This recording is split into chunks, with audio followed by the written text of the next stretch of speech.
Hello, Internet. How are we this evening? Hope everyone is having a fantastic, hump day? Wednesday? Well, got a bunch of California and trans stuff to get into. I was talking with Tracy Henderson from the California Parents Union this morning, and she was telling me about this one case that she has going on right now that is just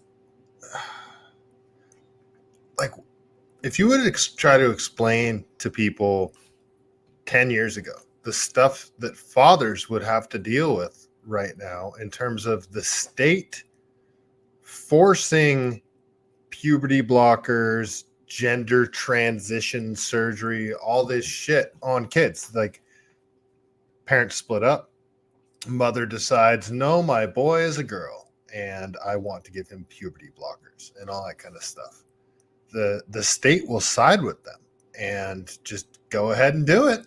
It's freaking madness. I don't get it. I don't understand it.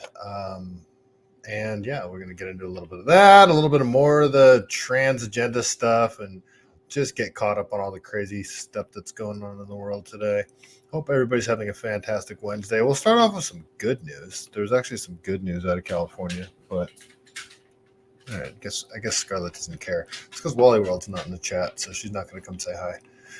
All right, well, there's a few of you guys in here, so we'll just start off with the good news, I guess.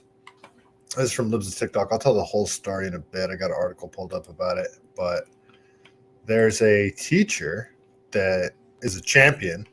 She said she was going to refuse doing the whole pronouns thing with kids. This is from Libs of TikTok. Breaking a Jurupa USD Unified School District at Jurupa Unified School District in California paid $360,000 to a former teacher, Jessia Tapia, who was fired for refusing to use preferred pronouns. So she said, yeah, I'm not playing this game. I'm not doing this. These are kids. If a kid tells me he's a girl, and kids aren't supposed to be telling adults what to do and adults how pronouns work and all that kind of stuff. So she decided, I'm not going along with this game.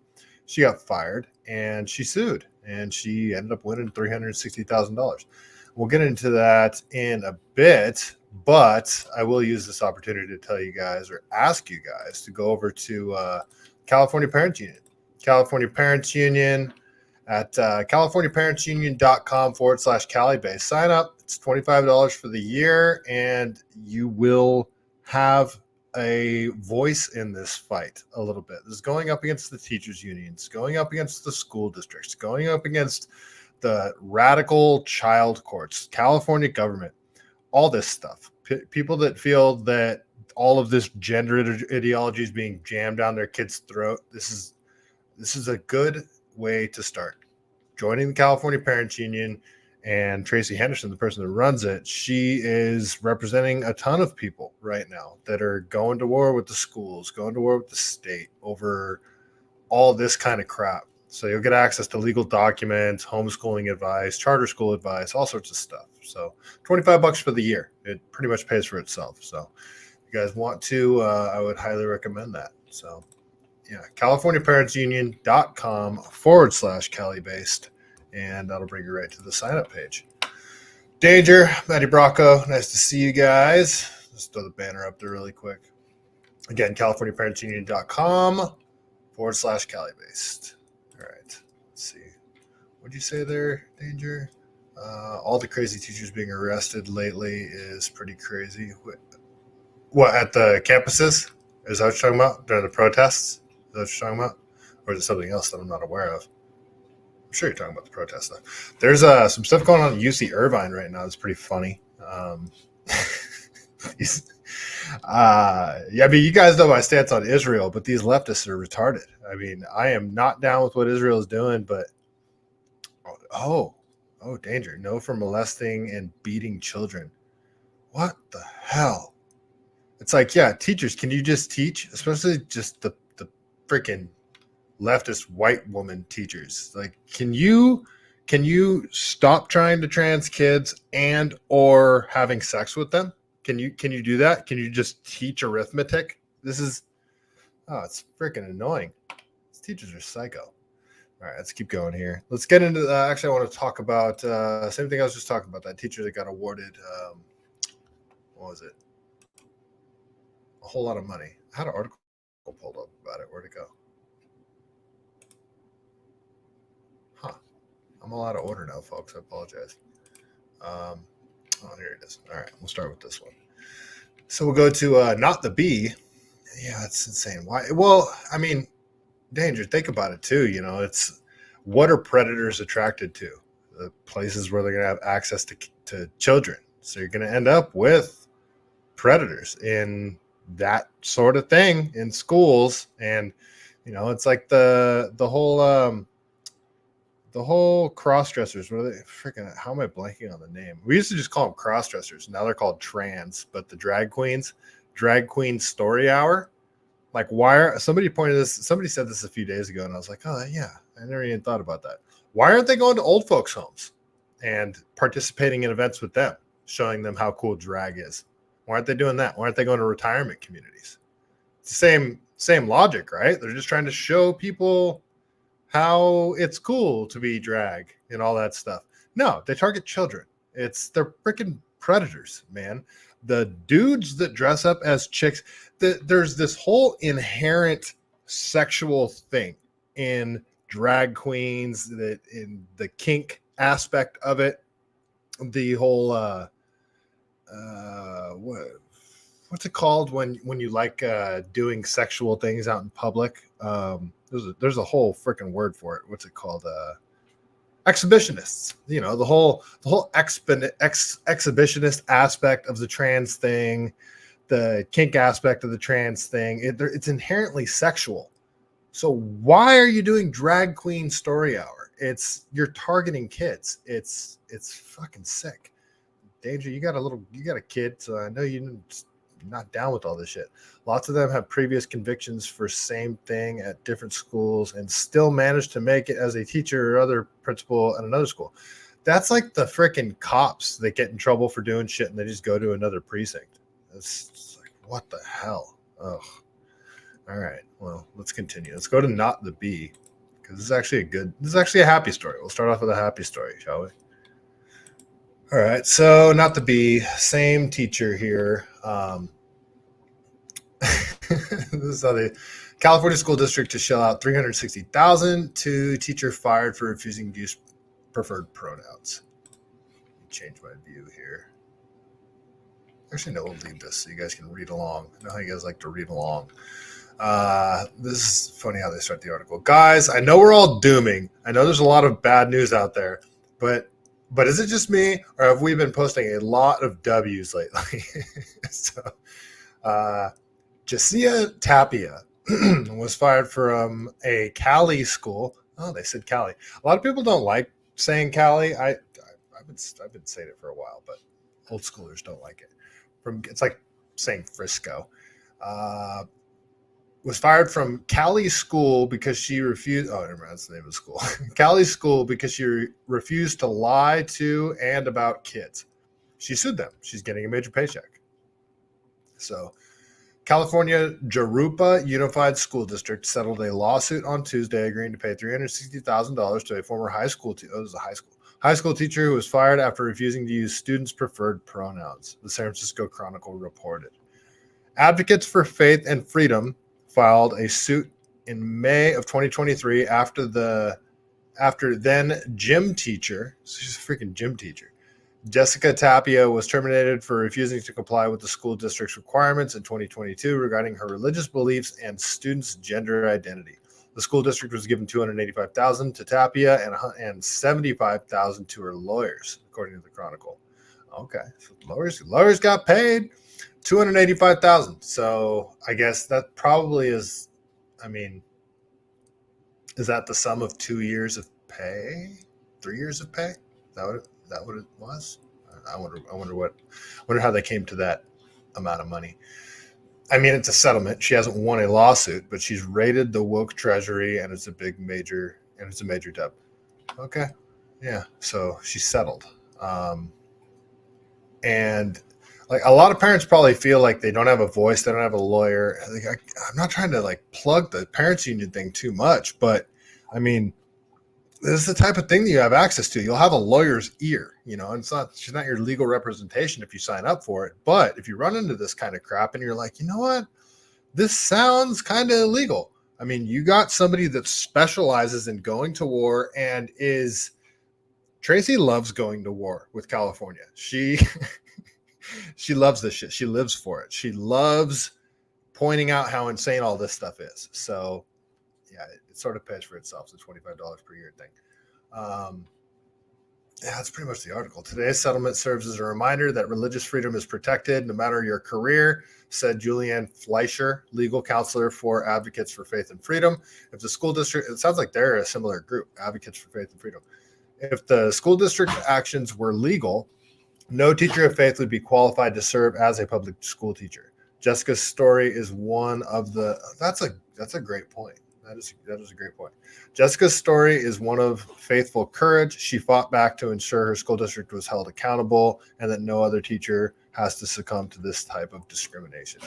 This does a couple things. It gives Miss Tapia a nice paycheck and a moral victory. It also provides other Christian teachers the courage to stand up against these ridiculous rules and know that they're going to be okay. They can fire you if they want, but they know that they're taking a big risk. This settlement tells you that they do not have to comply. This sets precedent too. So, I mean, they settled out of, so it wasn't like the court's ruling in their favor, but I mean, this pronouns crap is going on at every freaking school in California. So parents should know about this. Teachers should know about this. Teachers are the ones that need to start fighting back against this. Another thing that the California Parents Union does is it shows teachers how to leave the teachers union. For a teacher, it's a good place to be. All right, you guys get the gist of it. So she stood up against it. And actually, that's I had that in my California deck. I had it in the wrong segment. So we'll go over to this leads me into my whole trans agenda segment that we're going to be talking about here. All right, let's see. Matty Bracco, us in SoCal don't use Cali, but we put a Y on everything. Oh, yeah, you guys don't say hella either. That's what's funny. And you know what is one of the biggest differences between Southern California and Northern California?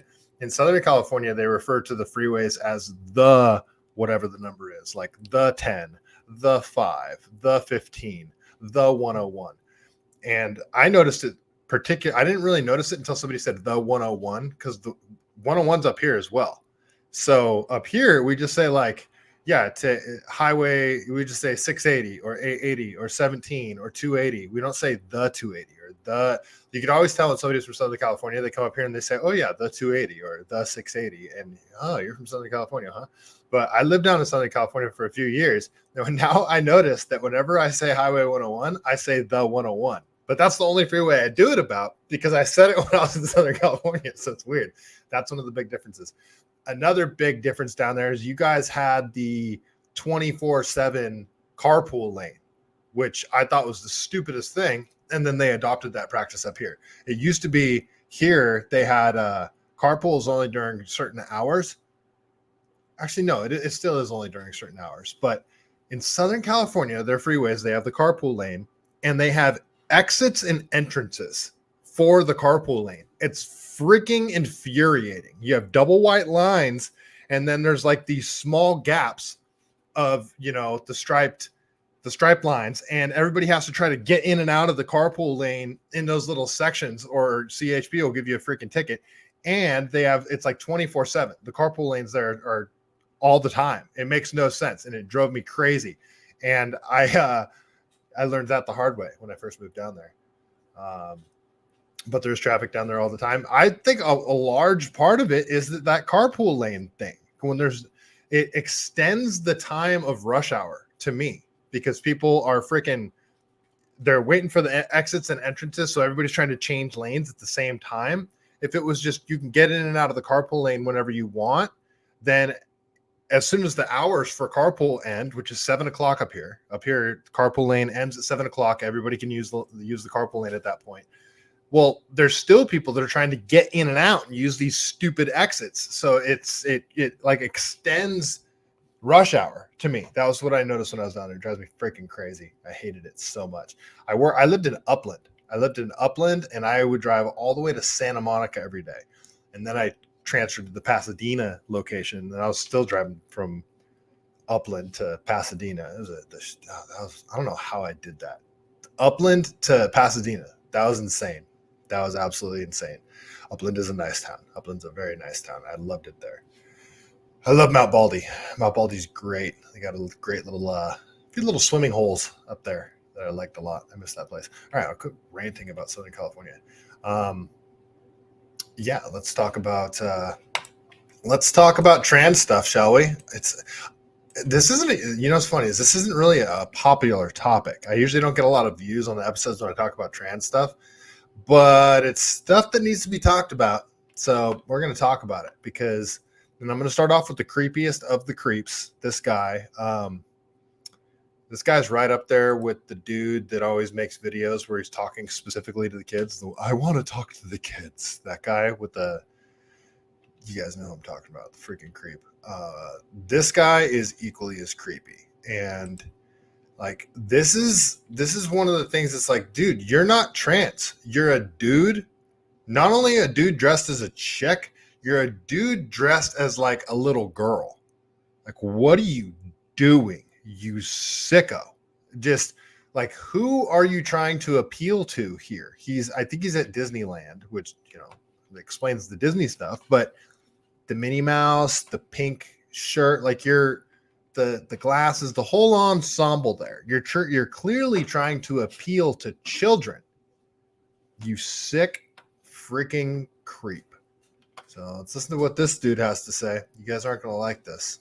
I'm just warning you. You're not going to like this. I'm going to get banned from Disney. I swear, we're about to get banned from Disney. Last summer, I got my cake pops removed, and the plan up until recently was to get my marshmallow wand reconfigured into a marshmallow tunnel. Unfortunately, a few weeks ago, I noticed some hair regrowth on my marshmallow wand. That's bad because the outside of the wand is what becomes the inside of the tunnel. So you don't want hair growing there, or else it's very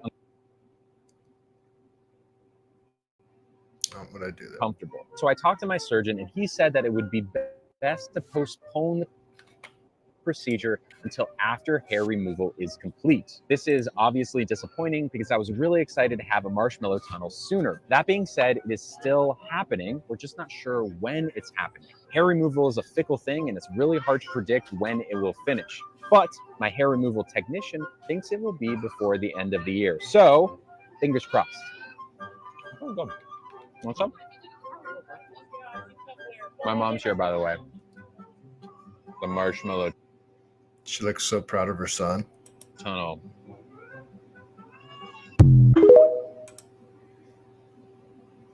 I don't even know what to say to that. Well, Scarlett wants to say hi to you. All right, fine. You want to say hi to them? Okay. All right. Everybody, Scarlett, saying hi. All right. She's the center of attention, star of the show. All right. Can you lay down? Thank you. All righty. Freaking creep. What is up with this dude? Like, seriously, you guys. He has another video with the banana split where he's saying the same crap. Oh, it's horrific. Am I live on Rumble? I got nobody in the chat over on Rumble. Yeah, okay, we'll continue. This is, I can't see. You guys understand what he's saying there? When they give you an artificial vagina, which is essentially an open flesh wound, the outside of your dick, the skin, gets folded inwards, and that becomes the wound. And I hate this subject so much. I hate it so much. There's hair that grows on the outside of your dick, and if they turn that inwards, you'll get hair on the inside. Which, why are people doing this to themselves? Why? And I'm sorry, you guys. It has to be graphic. Who's going to want to stick their dick in that? That's. I hate this topic. I hate this topic so much. Let's continue. I don't want to talk about that anymore. No, I'll just talk about something as equally as uncomfortable. So there's a reason I'm bringing up all these surgeries and doctors and shit that they're doing, because these people are evil. This lady. Let's listen to this lady here explain. They're doing this to kids too. Somebody exposed it, like Boston's Children's Hospital, and they're doing it at Oakland Children's Hospital. They're doing mastectomies on minors, on little girls that are like, you had to be 15 to do it. Still a minor. They would just chop little kids' tits off. Like, how the hell is that legal? Well, anyway, tons of doctors were doing it, and psychopathic doctors seem to advocate for it all the time. And there's only one reason: the money. There's so much money in this, and it's disgusting what they're doing to people. Not just kids. It's disgusting what they're doing to mentally ill people. And I think a lot of this goes to tons of people are hopped up on medication. There's so many people that are on medications that they don't need to be on. And then all the food with all the chemicals in it. Everybody's all wonky. Everybody's all weird, not thinking straight.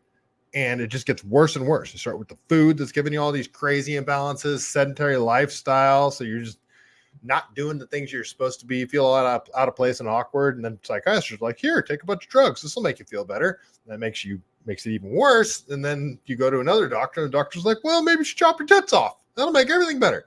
That's what these people do. It's disgusting.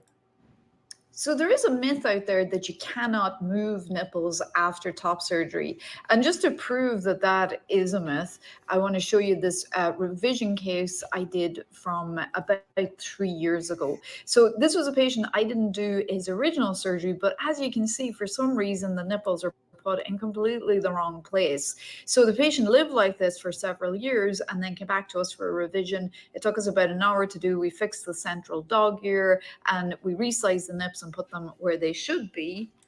Did she say we resized the nips? And I hate these people.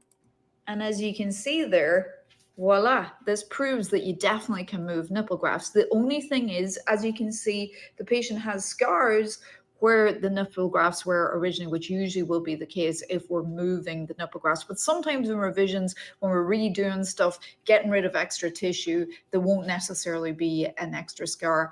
I do revisions, a few of them every month. We get folks from all over the world. It's something I absolutely love doing. We do free revision consults, wait at least 6 months after your original surgery.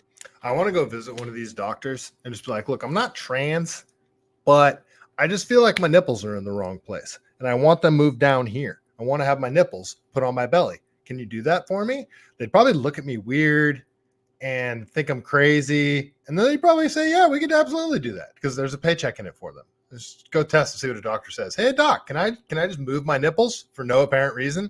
I just feel like my nipples are in the wrong place. In fact, it's the same logic. It's the same logic that the transes are using. I feel like I'm the wrong sex or gender or whatever. Well, I feel like my nipples are in the wrong place and I want them moved to my shoulders. Can I put my nipples on my neck? Can I put my nipples right here? Huh? Can I give myself dimple nipples right on my face? Can I put my nipples on my face, doc? So you're well healed, but we welcome virtual consults for that. I hate you. I hate you, lady. You psychopath. Okay. Well, I got an article from the Daily Caller that I want to read you guys. It's kind of a longer article, but it's got some videos in it, some like short videos, 3 of them in here that I want to play as I go along, because yeah, I feel like this important. It's important to expose this whole thing, because everything behind it, from the puberty blockers to the mastectomies to the vaginoplasties, the phalloplasties that they're calling them, it's all mutilation. It's all body mutilation, and there's tons of money in it. And once the state, and that's the thing too, then you get the government involved that forces insurance companies to cover this stuff. How? Why are you doing that, state? This is clearly an elective surgery. People don't have to go chop their dicks off. People don't have to go chop their tits off. And they just, to me, it's like this justifies any plastic surgery. This forces any insurance company to have to cover plastic surgery. But why? Why this specifically? Why is the state getting involved with all of this stuff? So, and like this WPATH organization, they're like, it's all pseudoscience. They all say stuff like, you know, the trans genocide that's going on, that they talk about the trans genocide. It's first of all, there's no genocide happening on trans people. Trans people are such a tiny part of the population. They're manipulating people into thinking they're trans or making a fad so it's cool to be trans. But all the science behind it, like, people are suicidal because they're living in the wrong body, and we just need to give them gender transition surgery and everything will be fine again. They won't be suicidal. It's bullshit. It's freaking bullshit. And all of the science behind it is complete made up gobbledygook. It's all junk. And like with what just happened with COVID, about the vaccine, the mandates, how it wasn't tested, and then everything that we're learning about it now, there is a huge distrust in the medical establishment right now, because it's clearly they have gone off the rails. The whole do no harm thing has just gone out the window. And I don't go to the doctor anymore unless I absolutely have to, unless I just rolled my ankle bone to the ground, where I probably should have went and got another MRI. But I mean, I've done that a million times, so I kind of know what to expect. But I won't go to the doctor unless I like break a bone. I mean, unless I absolutely freaking have to go to the doctor, I won't do it. All right, so read this article. It's from the Daily Caller. Mahanish, nice to see you. Kelly girl. B1800, nice to see you. They'll definitely remove your genitals, no problem whatsoever. Can I relocate my genitals? Can I put my genitals on my back? Maybe on my shoulder? Can I do that? Read D-trans forums where people talk about no more friendly doctors when they realize they made a mistake. Exactly. Yes. Yeah. It's just like the vaccine injuries. They don't want to hear you. Like, everybody take the vaccine. Everybody take the vaccine. Hey, doc, I got a vaccine injury. No, you didn't. Like, same thing. Doc, I don't know. I think I might be trans. Well, let's chop your dick off. Let's definitely chop your dick off and give you these puberty blockers before we chop your dick off. You know what, doc? I think I might regret chopping my dick off. No, you don't. You're better now. Pay me for the rest of your life, because we got to keep you on this medication. Pay me for the rest of your life. Danger. Ask if they can put your balls on the back, like your butt, like the cone heads. Did the cone heads what? I never saw the cone heads. They had their balls on their back. Ask if they can put your balls on the back of your butt, like the cone heads. Was that real? I didn't know that's what happened in the cone heads. I didn't know the cone heads had butt balls. Okay, we keep going. Danger, don't get me. I'm trying to be serious here. I'm talking about a serious topic. I'm talking about chopping dicks off. All right. We live in such a bizarre time. Like 10 years ago, think about talking about this. Think about, insurance companies will totally pay for chemical castration for children because it's the same drugs. It's the same, what is it? What was it, Luprin? I can't remember the name of the drug. It's the same shit that they chemically castrate prisoners with. That's what they're giving to kids. And it messes with your bone density. It messes with your freaking mind, your like ability to mentally mature. It's insane. Puberty blockers to me are like just as almost as dangerous as the whole freaking chopping your dick off. It's more puberty blockers are more dangerous than chopping your tits off for sure. Like, you could always get breast implants, you can get back to normal. But I mean, for the most part anyway. But puberty blockers, that's permanent shit. That is, I mean, chopping your tits off is too, but it doesn't mess with your. Yeah, I guess it's debatable, which is worse. I still think puberty blockers is worse than chopping your tits off. Mastectomy, sorry. I don't think it should be allowed to be called a mastectomy unless you're medically removing the breasts because of cancer or some other medical reason, not because I think I'm a dude. He'll never be a dude. Why aren't we seeing biological females transitioning to be a man going and dominating in the paint? Why aren't we seeing freaking biological females dunking on LeBron? Huh? Why aren't we seeing that? It's weird. It only seems to go in one direction. All right, I'll go babbling. Daily Caller, the W-Path tapes. Behind the scenes recordings reveal what top gendered doctors really think about sex change procedures. So this is from Megan Brock and Kate Anderson. This is written on May 14th. The World Professional Association for Transgender Health, WPATH, World Professional Association for Transgender Health. It's a made-up thing. Is the leading authority in the field of gender medicine. Its guidance is routinely used by the top medical associations in the United States and abroad, while its standards of care inform insurance companies' approach to coverage policies. This is all elective surgeries. Insurance companies should not be covering this. But behind closed doors, top WPATH doctors discussed and at times seem to challenge the organization's own public guidelines for sex change procedures and acknowledge pushing experimental medical interventions that can have devastating and irreversible complications, according to the exclusive footage obtained by the Daily Caller, sorry. WPATH, table of contents. I'm not going to read the table of contents. WPATH published highly influential clinical guidance called Standards of Care for the Health of Transgender and Gender Diverse People, version 8, SOC 8, which recommends that the use of invasive medical interventions such as puberty blockers, cross-sex hormones, and sex change surgeries, calling them safe and effective. Oh, using that language again, huh? I'll skip that. The DCNF. The DCNF filed a series of public records requests to WPATH. Okay, Daily Caller. Okay, got it.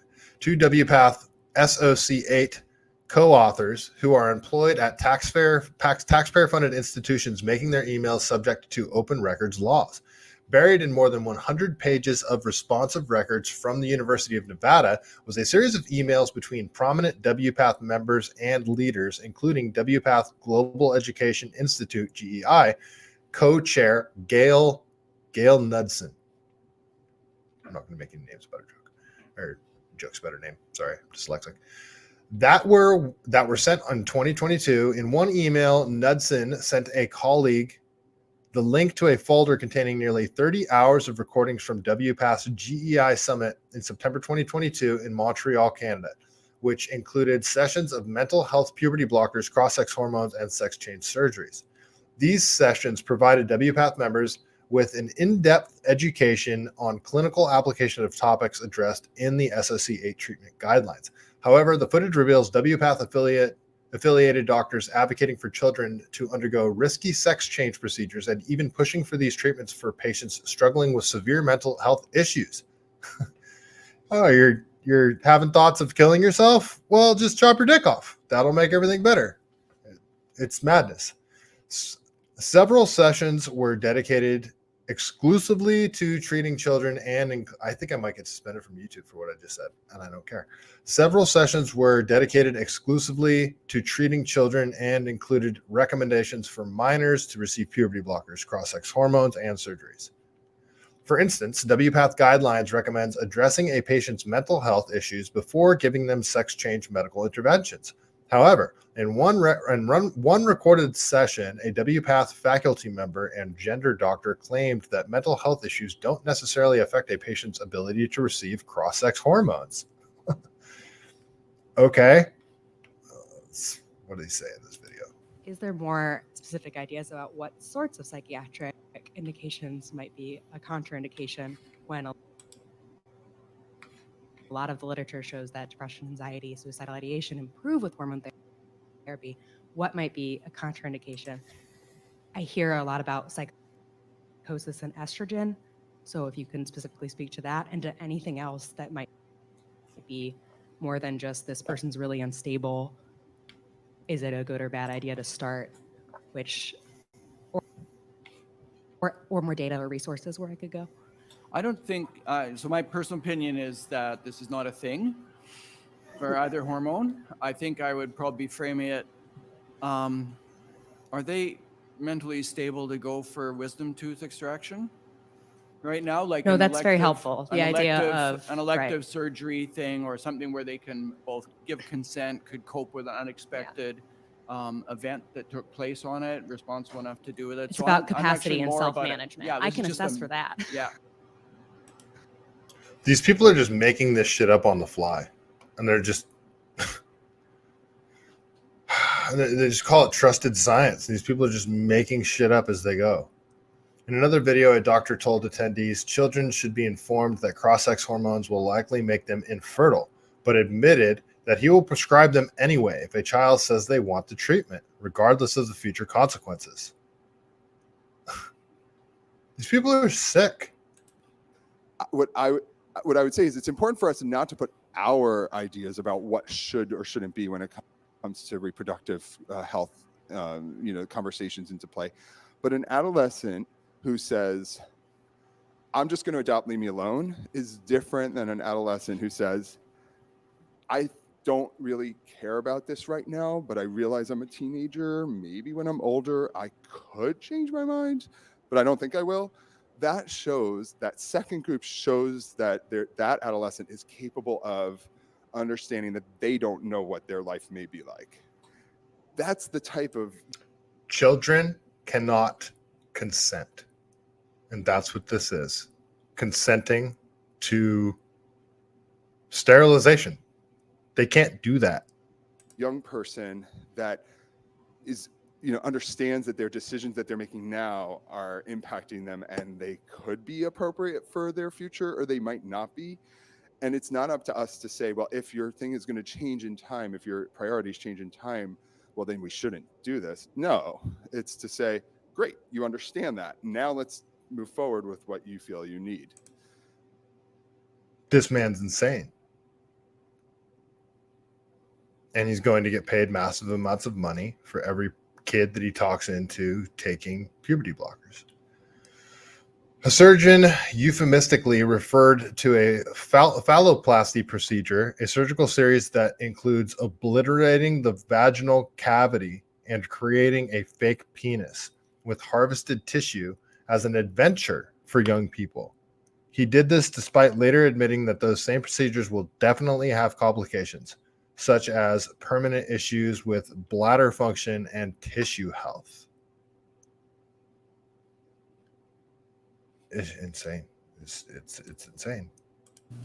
Is there a higher incidence of phalloplasties now than 10 years ago? Definitely. Not to the level of reaching the incidence. He was asked, is there a higher incidence of phalloplasty now than there was 10 years ago? And he says, definitely. Yeah, because this shit is being crammed down kids' throats. They're not coming up with this idea on their own. Kids aren't going to their parents and being like, you know what, Mom, I kind of feel like a boy. Let's obliterate my vagina, cut a giant chunk of flesh from my arm, make it into something that kind of not really resembles a penis, and sewing it to where a penis would be if I was a boy. Like, that's gender affirming care. It's mutilation. It's insane. And this guy's just like, oh yeah, it happens all the time now. These people are sick. It's a vaginoplasty, but we're seeing more phalloplasties, yes. And young individuals, they're ready to embark on the adventure. I tell them, it's going to be an adventure when we're both together in there. Yeah, it's an adventure, and we're both on it together until you change your mind and say, you know what, I wish I hadn't done this. I made a mistake. Doctors will be like, no, you didn't. No, you didn't. Keep going. And then they're going to start being mean to you. Because we have to get to your goals, but there's going to be a few bumps along the way, right? I mean, it could be delays because of complications. Definitely there will be complications. Either it's stenosis, fistulas, or partial necrosis, wound healing delays and stuff like that. For 3 stages, it's at least probably a year to a year and a half is the very least you can expect. Freaking psychopaths. Absolute psychopaths. years from now, maybe not even that long, but yeah, probably years from now, we are going to see a skyrocketing of suicide rates within this group. Guaranteed. People that underwent, especially the people that did it when they were kids, that did it when they were like 14, 15, 16 years old, and they didn't really know what the fuck they were doing, and they decided to go through with all this crap. Or kids who went through puberty blockers at an even younger age, and then they get to the point where they realize that they're sterile, they can never have kids, they're never going to achieve orgasm, and now they're basically a freak and they were a perfectly normal person before. They were just a confused kid. That's it. We are going to see suicide rates skyrocket within this group. Guaranteed. There's no doubt in my mind that we will. But people are going to have the, oh my God, what have I done moment. So many people are going to have that moment. And this is, I think this is like the highest form of evil, what these doctors are doing. And it blows my mind. These are supposed to be the do no harm people, and they're mutilating children. Like these people are demons. They're absolute freaking demons. One physician called the entire field of cross-sex hormones off-label, referring to the concept of drugs being used for alternative purposes than what they were approved for. The doctor went on to say that female patients might actually appreciate drug side effects that cause harm or lose hair because they'd look more like men. Okay, so Lupron, I think that is the name of the drug, Lupron, the stuff they use to chemically castrate inmates, and now they're giving that to boys for puberty blockers. Clearly off-label, clearly not what the drug was developed for. And then think back about all the shit they talked about ivermectin, like one of the safest drugs in the world. They talked about, oh, you can't use it off label, how dangerous it is. Like this whole mental gymnastics thing that they do. It's this shit's so insane. Okay, let's watch this one. This is my disclosure sign. I'd say that basically not only are the medications off label, the whole field's off label, right? But that's all good. Oh yeah, it's fine. It's all good. These people are psycho. These people are absolutely psychotic. The Food and Drug Administration says that when it approves a drug, healthcare providers generally may prescribe that drug for an unapproved use or off-label when they judge that it is medically appropriate for their patient. Dr. Mary Talley Bowden, who I've had on here, she had her entire career ruined because she was prescribing ivermectin to her COVID patients. These doctors are mutilating children with drugs. The puberty blockers do that. The puberty blockers make kids not like boys that are still developed. Their bone density is still developing. Like that's a huge thing. You're getting super young kids with osteoporosis that are getting like spinal fractures and shit like that. It's where they'll ruin someone's career, Mary Talley Bowden, for prescribing ivermectin, because ivermectin is an alternate treatment for COVID, an effective alternate treatment, which renders the vaccines, the whole emergency use authorization for them null and void. So they can't have that because they can't make any money off ivermectin. And the excuse they use is it's off label. Can't do that. We're going to ruin your career because you're prescribing off label shit. Then here these people are mutilating children, and the entire industry is off label. Like it's insane. It's madness. The whole world has lost their fucking mind. In several other videos, doctors argued in favor of transitioning patients who experienced psychotic episodes. One admitted that some of his patients with schizophrenia have to be careful how much cross-sex hormones they take, or they can't keep the voices down.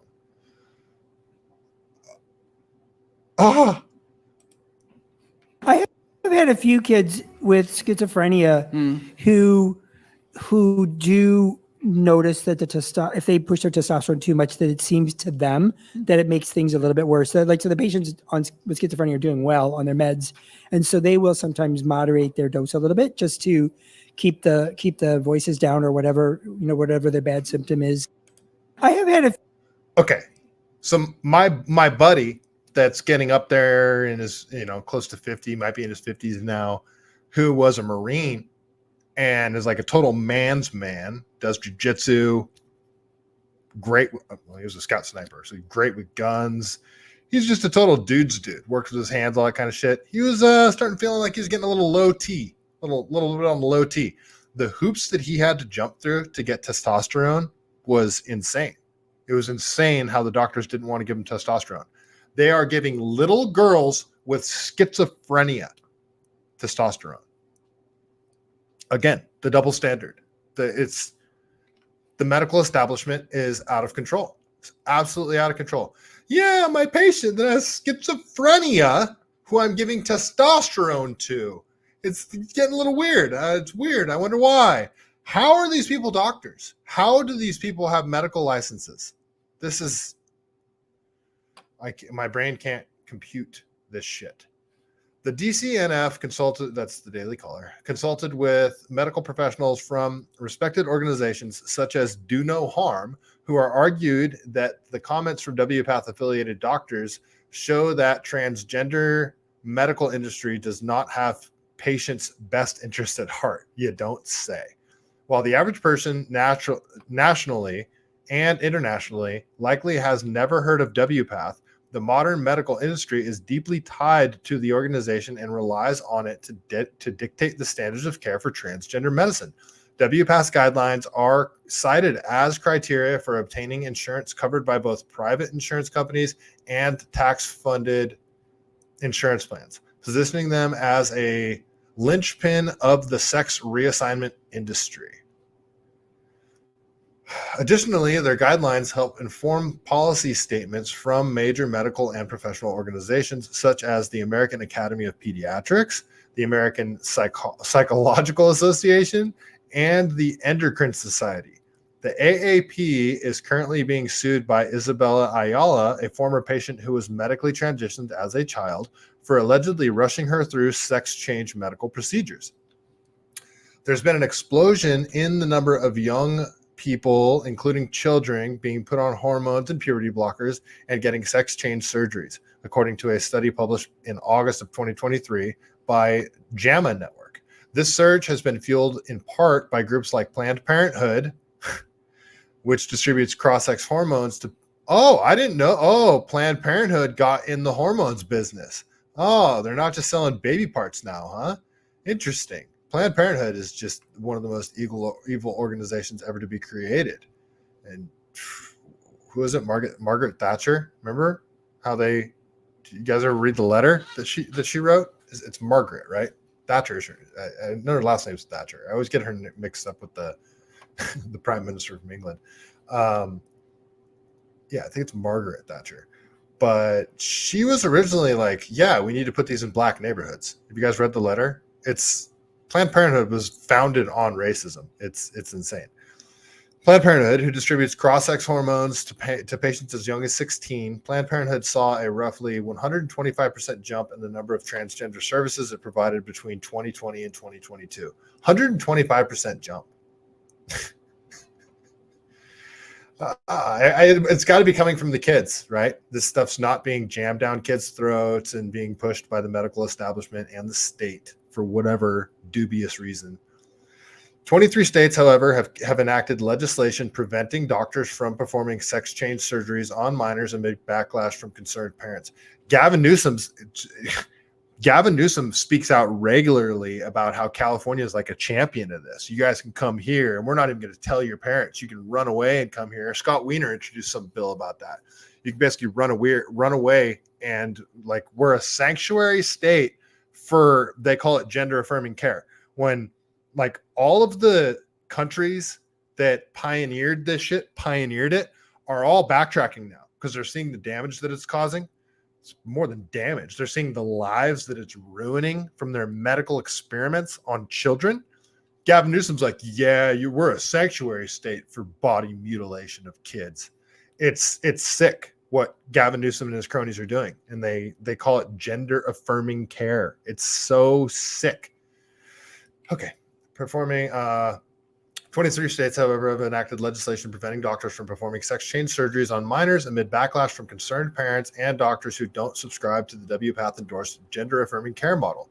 Gender affirming care is another euphemism used by medical professionals to describe the idea that doctors should affirm a patient's wish to live as the opposite biological sex through social transitioning, hormone therapy, and even surgery.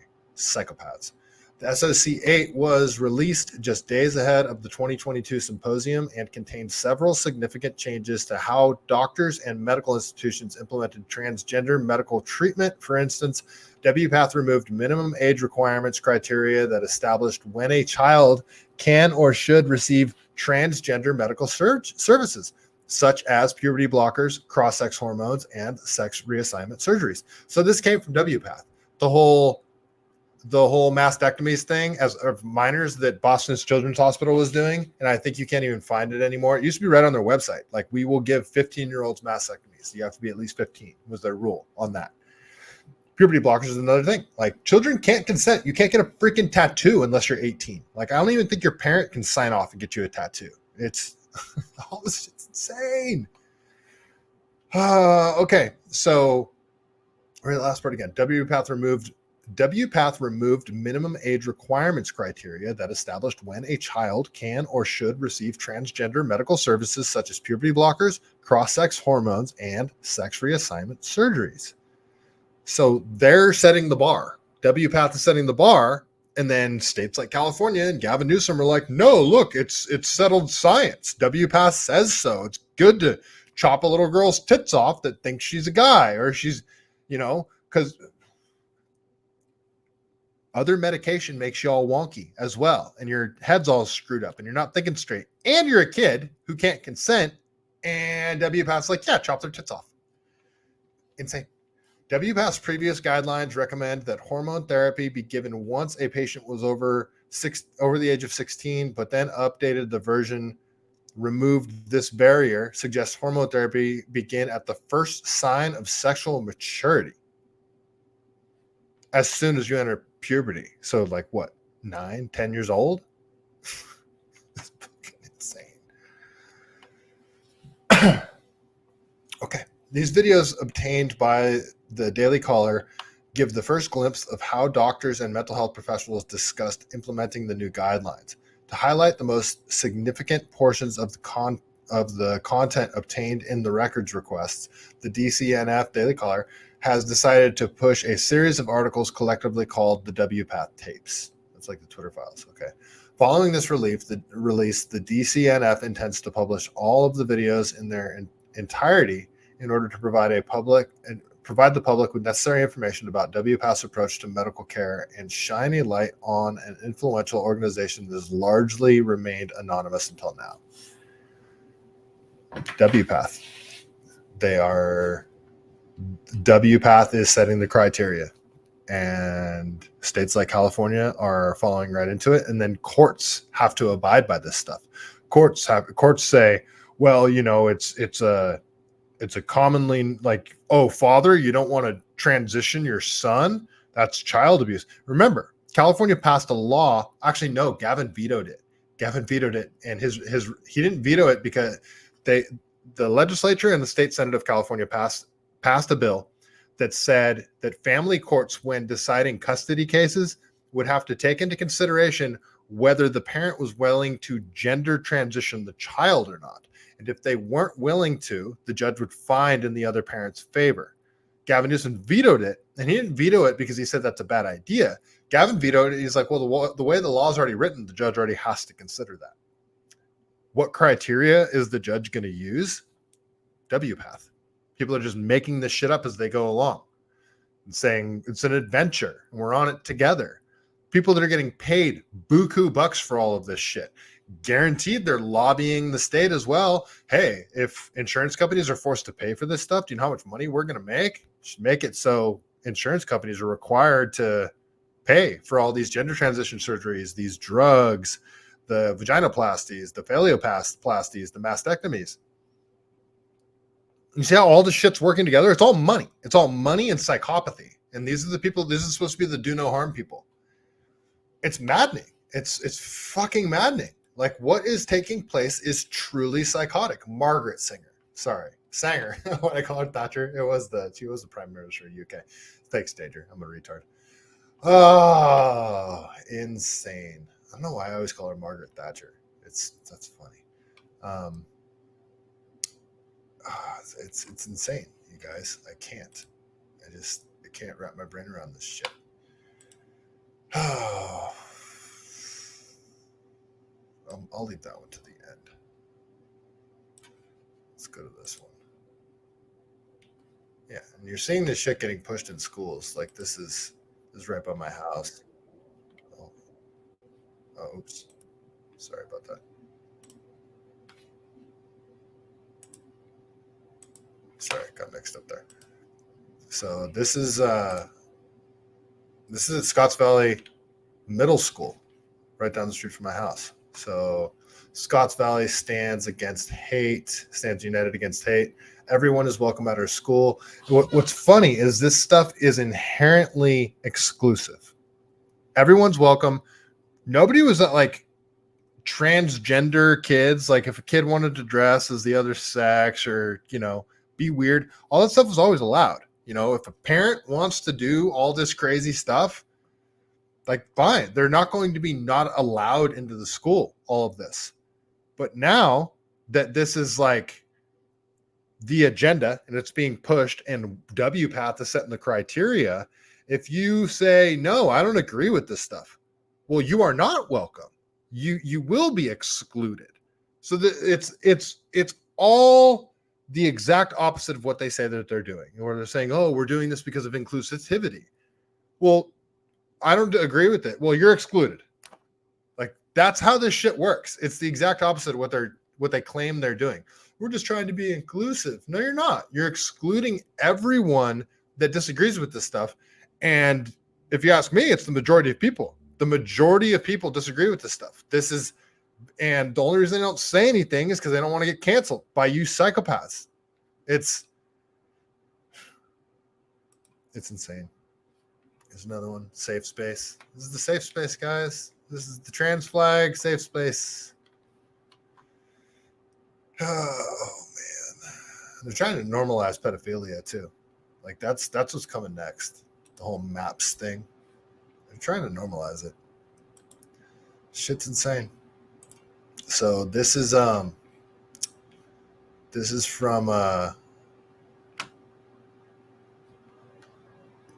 dude named Jeff Younger, and he's one of those fathers that's being screwed by Texas courts. This was originally in Texas courts. Like, Texas is doing this shit too. That's why everybody talking about move out of state, move to Texas, move to another state. This shit's happening everywhere. This shit, like all the stuff that's happening in California, ultimately makes its way to other states. The only reason I would consider moving from California is because I cannot afford it anymore. The price of everything is just astronomical. But there's no running from this gender ideology shit. That's coming to every town. This is coming to all towns near you. It's just you guys might not be paying $10 a pound for ground beef and $5.50 a gallon and 35 cents a kilowatt hour for electricity. Like, everything is out of control here in California. Anyway, so this is a video from Jeff Younger. He's a client of Tracy Henderson, my friend, lawyer, head of California Parents Union. She is representing him against, and now it's into the California courts, I believe, but basically his mom is trying to trans the son, and he's just completely against it. But this is a video that he made that went viral. This is him talking to his son about it. You're a boy, right? No, Oops. I'm a girl. Who told you you're a girl? Mommy. You're a girl. I love What the hell? girls. I have no audio. Oh, I see. So mommy told you you were a girl? Uh-huh. I don't know why this is Did happening. Let me mommy fix it. do anything else like with a girl?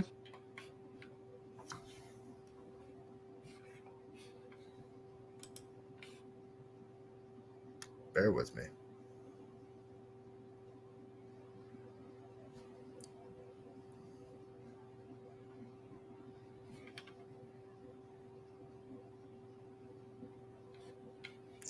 works now.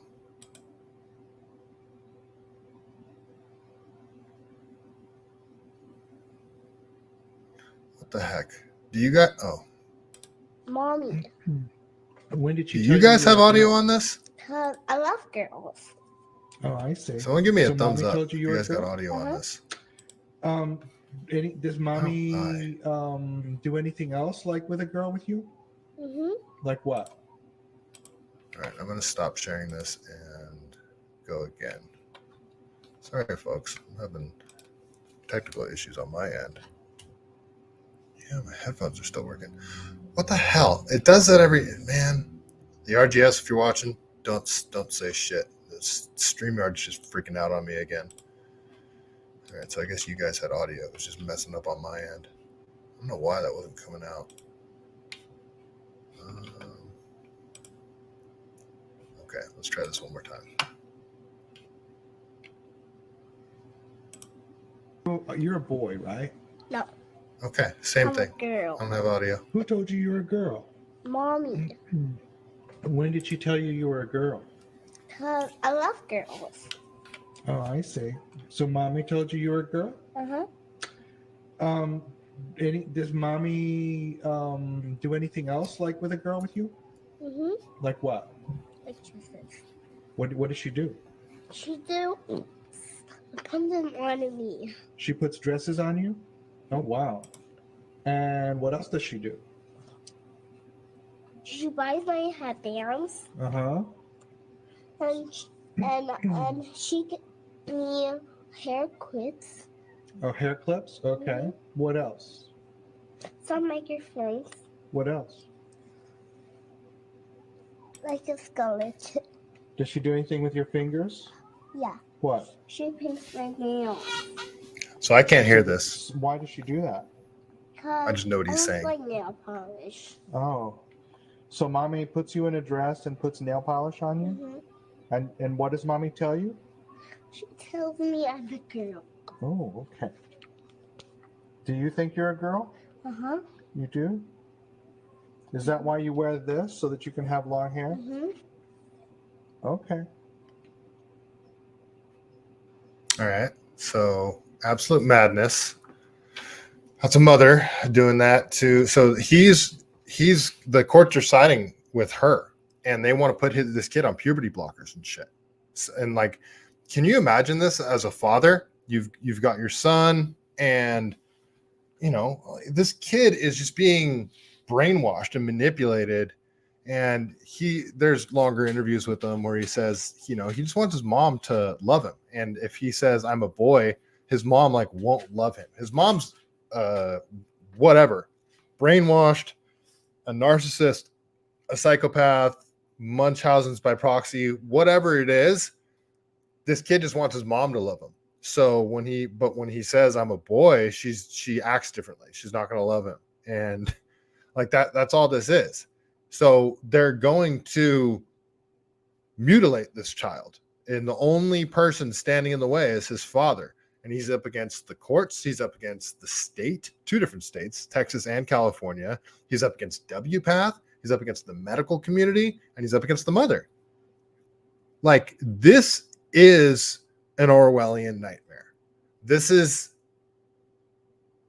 something out of a like totalitarian type movie where the state is trying to, like, this child doesn't realize how much his father is trying to protect him here. And look what everybody is trying to mutilate a child. Like, that's what this comes down to. Everyone's trying to mutilate a child. And this kid just wants his mom to love him. It's so sick. This shit is so sick. I can't freaking even begin to describe how sick it is. Hopefully I have audio on this one. We came to this, neither of our sons is innately transgender. I want to say this clearly at that when Give a little background. This is the opening clip to an episode of Trigonometry with Constantine Kissin, and I can't remember the other guy's name. The great podcast. And this is a mother who's part of a lesbian couple, so there is no father in the situation here. Maybe the kid's adopted. Maybe they did in vitro fertilization. I don't know. But basically the mother realized, like, holy crap, what am I doing?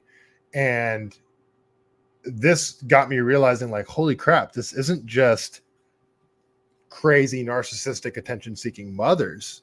This is like the whole cult of woke indoctrinates people into thinking that, oh no, this is the right thing to do. If my kid starts playing with Barbies, my son starts playing with Barbies, he might be a girl. And if he goes through puberty, oh no, we're going to ruin his life, when it's the exact opposite. Like, no, let your kid go through puberty. Don't do the puberty blockers thing. That's going to ruin his life.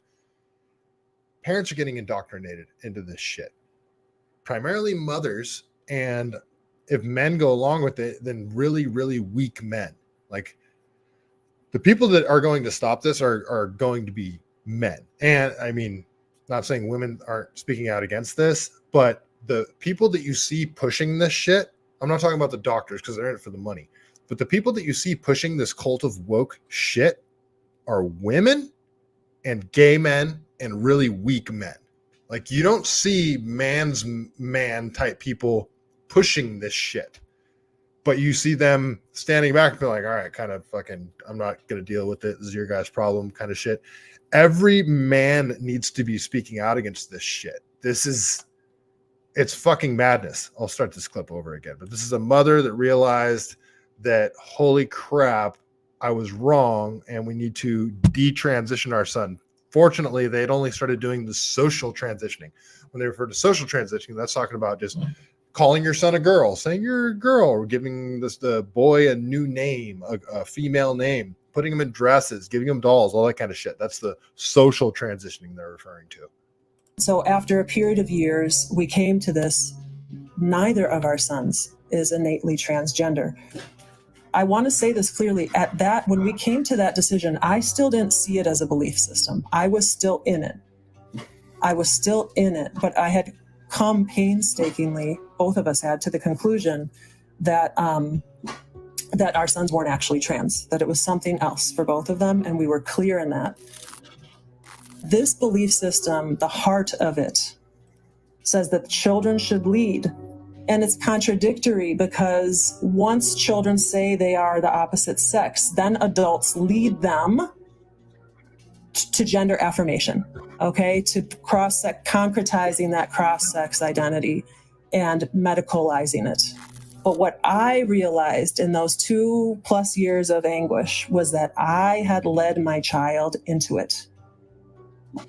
And therefore, I must lead him out of it. It is my responsibility.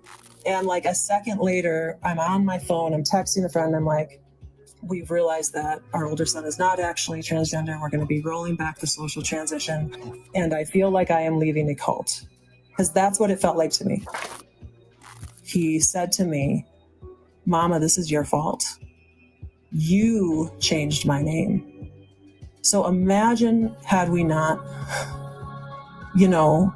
realized our mistake, and you go 10, 20 years into the future. Imagine that, Mama, this was your fault then. So if you guys find this subject interesting, you have to watch this episode, because it crosses over into a bunch of different things. I mean, you're talking about the gender ideology crap. You're talking about the, like the medical part of it that we were just talking about with WPATH. And education, but it crosses over into the cult realm, because this is it's like any other type of cult. This really is a freaking cult, where, I mean, like she said, can you imagine that you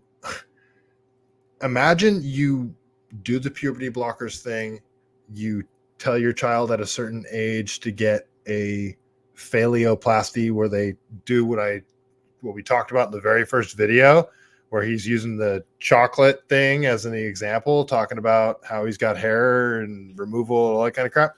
Imagine putting your kid through the puberty blockers, the social transitioning, the puberty blockers, then actual surgery, and then that kid gets to 25 years old and comes to you and says, "What did you do to me?"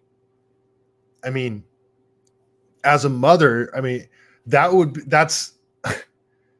I can't wrap my brain, like, that would be psychological, like it would be reality breaking for you. Or you're just going to double down and be like, no, you're just wrong. You actually are a girl. And, you know, you got your 25-year, you know, full grown son now, adult. It's just like, what did you do? Like, I was just a normal kid. You pushed this stuff on me. Why? Why did you do this? And I mean, it's a cult. There's no other way to describe it. And the cult leaders are like these W path people, the people that are getting paid off of it. Just like any other cult, you got the people at the top, you got the cult leader who's gaining in some sort of way. He's manipulating people and convincing people of things that aren't true. Hey, all you guys that are joining the cult, well, in order to, you know, really serve the higher purpose, I got to fuck all your wives. Like, you know, it's part of the deal, guys. Sorry, but I got to fuck your wife. It's the same thing. All the W-Path doctors, well, you know, part of the program is you got to cut off your kid's dick. You got to cut off your kid's tits, you know, sorry, making money off it. It's the same thing. It's a cult. It's a freaking cult. So watch this episode of Trigonometry. I posted this on my X account. You just go to my page and see it. This is and the first comment is the full episode here. But if you want to just go to YouTube and search it, just search "I transitioned my son - I regret it," and it'll pop right up. I transitioned my son. I regret it. And this is from So after a period of years, it's from Trigonometry. It's great podcast, but this whole conversation's insane. This whole talk, if this whole topic interests you, if you're finding this, I mean, both horrifying but also insanely interesting, go watch that whole episode, because it's insane. The transition that this lady went through, being fully bought in, and then all it took was her son saying, "You did this to me," you know, like, you confused me. And she has 2 kids. She has 2 sons, and she was doing it. One of them was autistic, and yeah, one started trying to be like the other. It's a horror story. It's an absolute horror story. Just the fortunate thing is she never put her kids on puberty blockers. She just, you know, this stuff can be like just the social transitioning of this is psychologically damaging enough. But yeah, go watch that episode. It's insane. Trigonometry. And I just put this in here. I shouldn't have put this video in here, because this is more of like a news story, but it's a trans person that did it. So I had to hold it in here. I had to put it in here. So this is from Unlimited L's. This is this shit is tough to watch, you guys. So it doesn't show the whole thing, but this happened. So a biological man, transgender, runs over 65-year-old man twice before kissing and stabbing him 9 times. So Houston, Texas, Ron Fisher, 20 years old, is charged with murder in the 185th State District Courthouse and is being held on a $2 million bond. 64-year-old Stephen Anderson was walking to get his mail when he was hit and run over by Fisher, who then returned to the scene with a knife, flipped the victim over, and stabbed him 9 times. Before fleeing, Fisher straddled and kissed the victim. The statement indicates Anderson was killed as a result of the 9 knife wounds. It's unknown if they knew each other. He is identified in the court records as a man. Fisher was already on community supervision for evading arrest in 2023 for a time frame of 5 years. He was charged with prosecution. So since he was 15, he was charged with prostitution in 2021, but the case was later dismissed. He was also cuffed for disturbance in 2022, resulting in a mugshot. This is the mugshot that they have included here. But the thing that is insanely troubling to me in this whole video is that this is in Houston, Texas. And I mean, I'll play the video and then I'll give my 2 cents after I play the video for you guys. But this is hard to watch. It doesn't show the impact, but you guys know what happens. Car speeding right into him.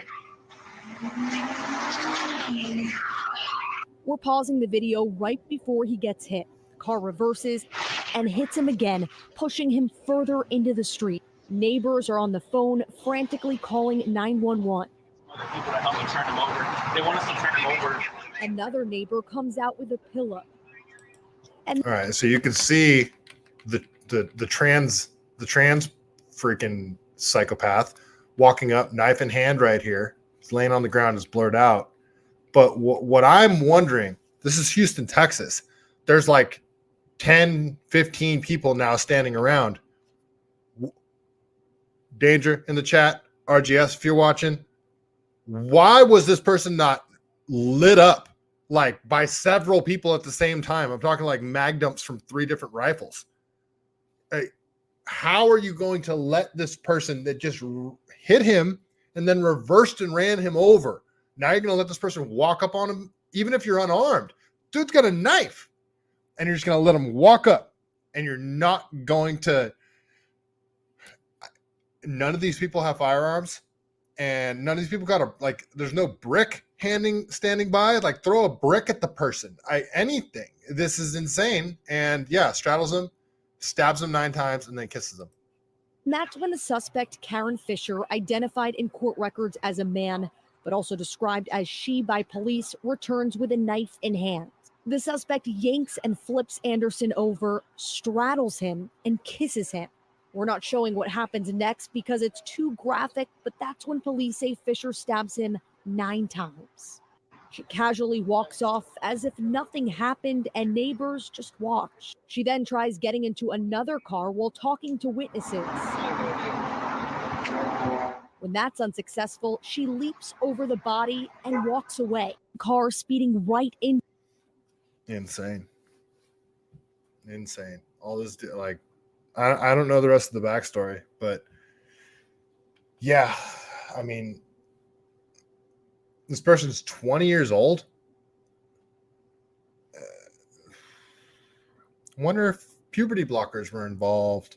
I wonder if this is a schizophrenic person. Like, all of the things that they're doing to people too. It's not like the puberty blockers, the social transitioning, the surgeries, all this crap.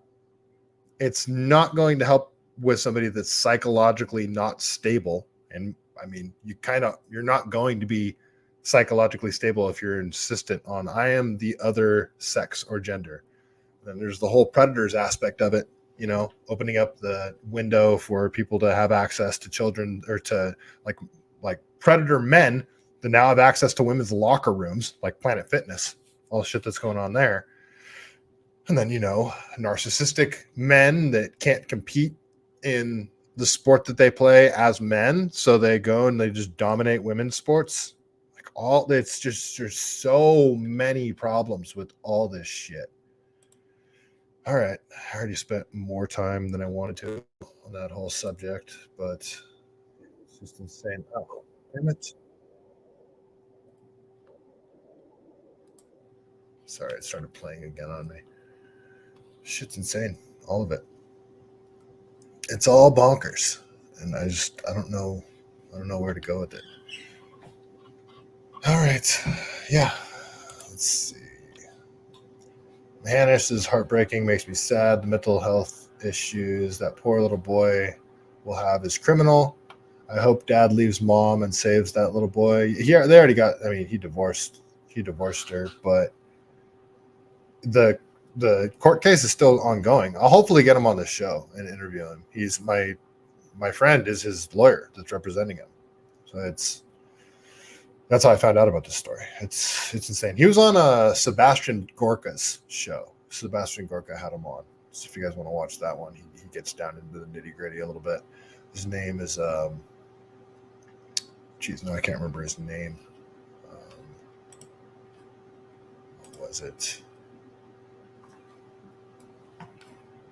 Name Jeff Younger. If you want to search Jeff Younger on Sebastian Gorka, just type it into YouTube. I'm sure it'll pop up. I think the video that I just showed you is the one that went viral on YouTube. It says mom. You just search mom. Mom says I'm a girl. I think that's the one that went viral. So Yeah, anyway, absolute madness. Absolute madness. So, yeah. Matty Bracco, his eyes aren't normal. I think they already had him on puberty blockers at that point. I'm not positive, though. The mom must be feeding him something. I think he was already medicated or on puberty blockers, if you call that medication, whatever. It's insane. All of it's insane. And I don't know what else to say about it. It's just, if you would have said any of this, it slowly gets normalized. Like 10 years ago, this shit would have been unheard of.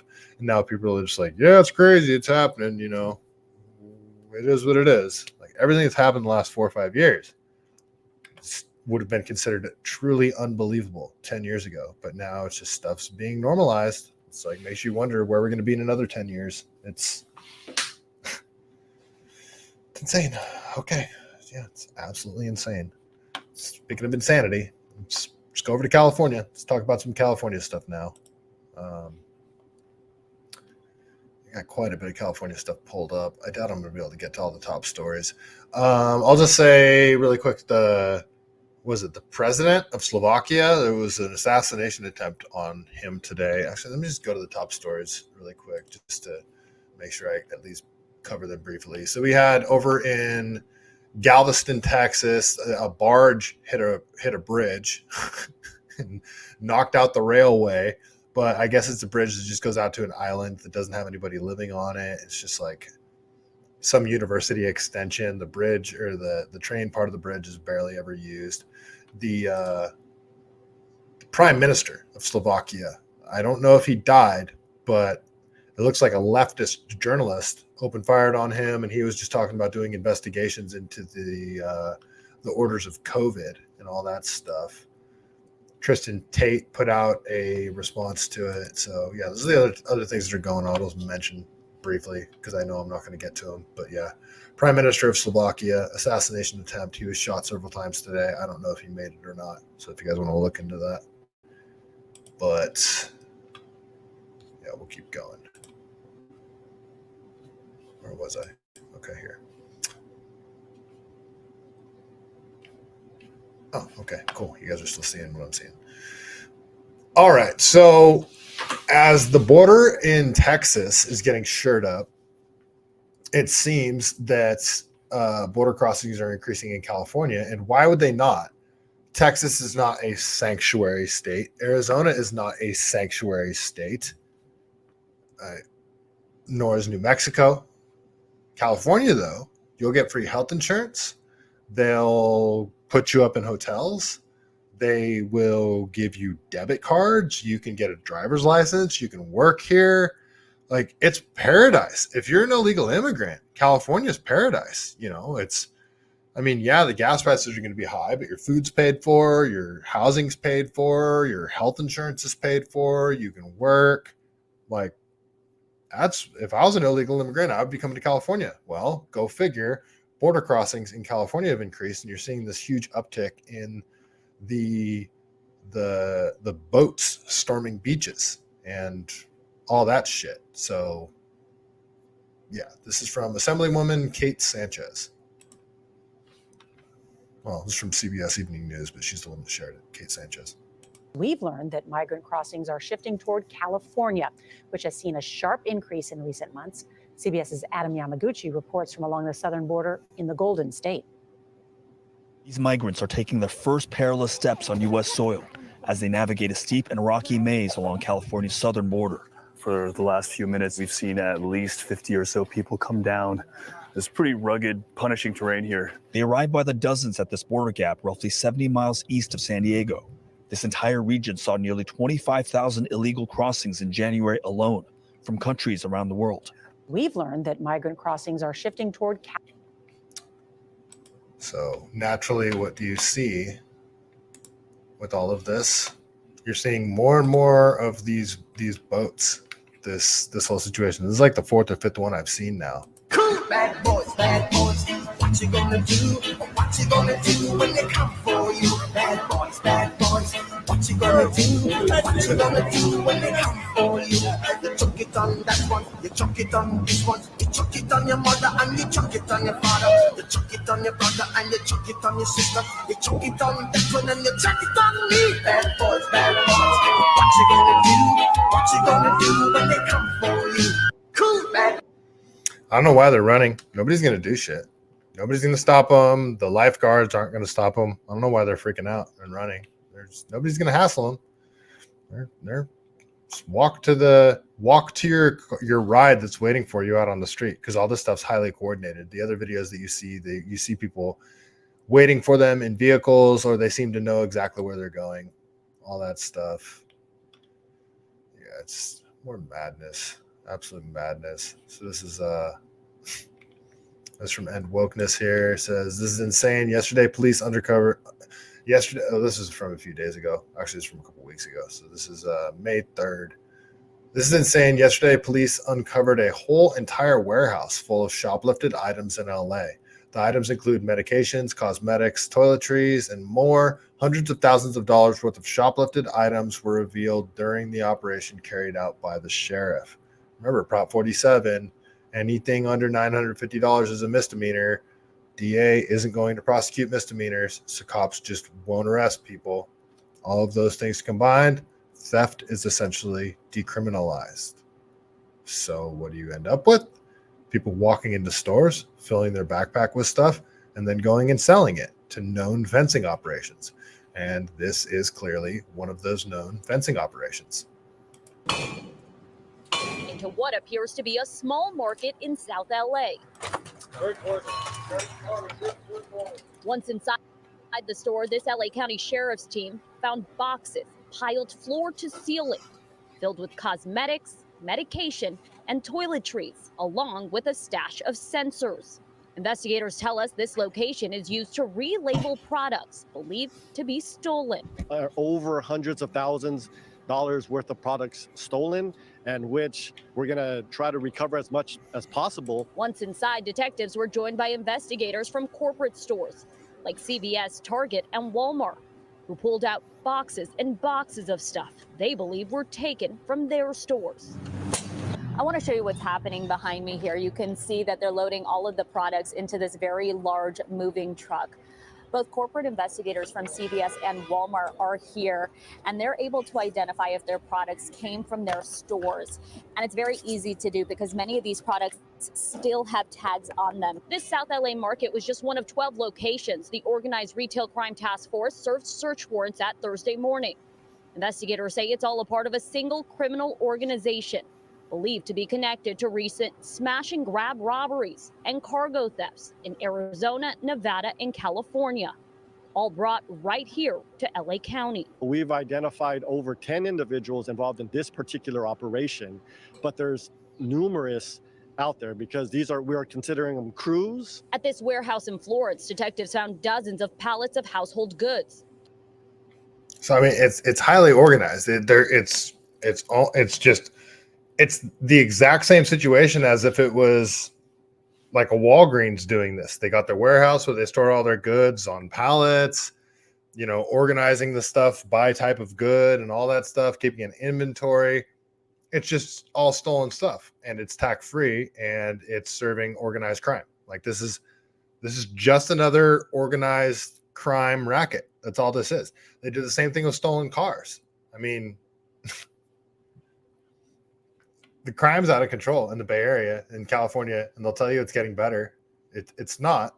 It's whole entire police departments just don't report their crime data, or they delay for whatever reason. And then they're like, oh, we don't have this whole section of data, so we're going to say crime is down because it looks like it's down because we don't have all of the crime stats from these different precincts. It's not to mention people don't report crime.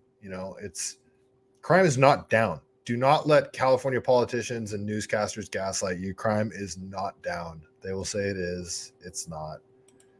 All this stuff's insane. So, how much money do you need to affordably live in California? Let's see what KTVU Fox 2 says. I'm not going to read the article. I'm just going to go to the chart. But so cost of living, Bay Area, high, blah, blah, blah. So this is according to the U.S. Bureau of Labor Statistics.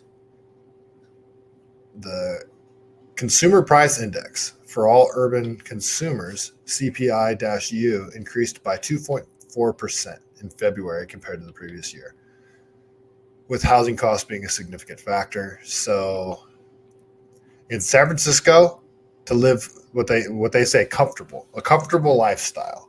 In San Francisco, you got to make $131,000 a year. Just so you guys know, I've never broke $100,000. The most money I've ever made in my entire life was $97,000. I've never been married. I've always lived on my own. Well, I've lived on my own since 2014. I've always had roommates before that. So 10 years I've been living by myself and just grinding out an existence. And it's very difficult, and it becomes increasingly difficult every year. My wages wages stay the same. Like your standard wages, like inflation, everything gets more expensive. The wages don't go up with that, like getting paid $50 an hour back in the day, which was your wages don't go up. They don't go up with inflation. So $131,000 in San Francisco. San Jose, you must earn at least $124,000. I know I got a San Jose listener right now. That's insane. Fremont, which is kind of like, Fremont's actually nice, but I don't like Fremont. I like the hills. $117,000 a year. This is just to live comfortably. In Oakland, it says $99,334. I don't believe that either. Oakland's, I guess that's because there's places in the hood that nobody wants to rent. So rent is probably dirt cheap, and that offsets the crazy expensive places in Oakland and Berkeley and all that shit. Consumer Affairs determines these figures by analyzing median rent data and calculating the minimum household income required to afford housing in each city. Applying the 30% affordability threshold, household income could represent a single person living alone or a couple. Okay, applying the 30% affordability threshold. So it's your rent isn't supposed to be more than 30% of your income. That's funny. My rent has always been like half of my income or more, always. Yeah, and then just people always say, we got to spend more wisely. It's like, yeah, thanks. I appreciate it. In Fresno, 72,000. So yeah, these are some other counties. San Bernardino County, 73,000. Modesto, 73,000. Bakersfield, 77,000. Stockton in the house, 80,000. Sacramento, 82,000. Long Beach, that surprises me, 88,000, because Long Beach is nice. Like, I like Long Beach. So much drama in the LBC. It's kind of hard being Snoop D-O double G. Sorry, I won't ever do that again.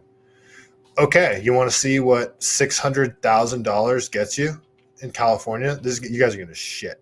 Or in San Francisco, what a $600,000 house in San Francisco looks like. This is no joke. This is $600,000 in San Francisco on the market right now, unless somebody bought it. But this is Jenny from 4th Street. I think she took this video. This shit's insane. This is $600,000, you guys. This is what you can get in San Francisco.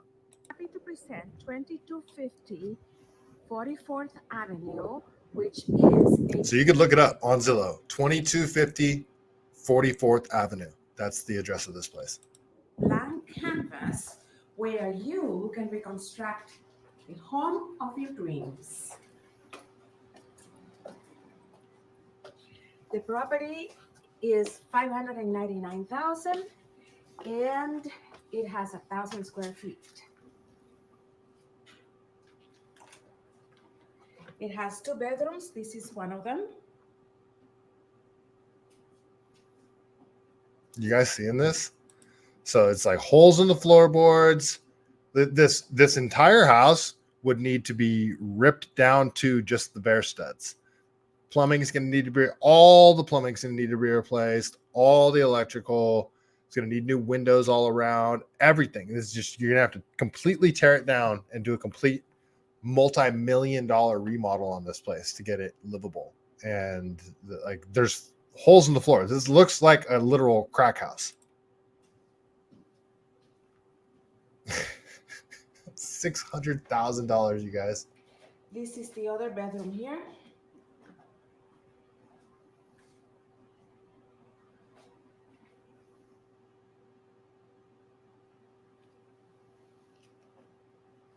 And it's just 2 bedrooms right next to each other, too.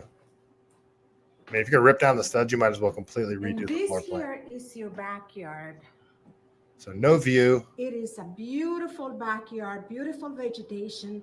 The lot size is 120 feet long, and it gives you the opportunity to expand and still have a beautiful, beautiful garden.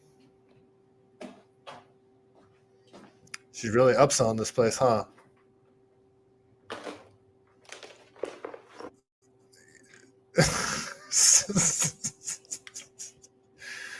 Oh, $600,000, you guys. Don't you want to go take a tour? Unfreaking believable. Unreal. I don't understand. This shit's insane.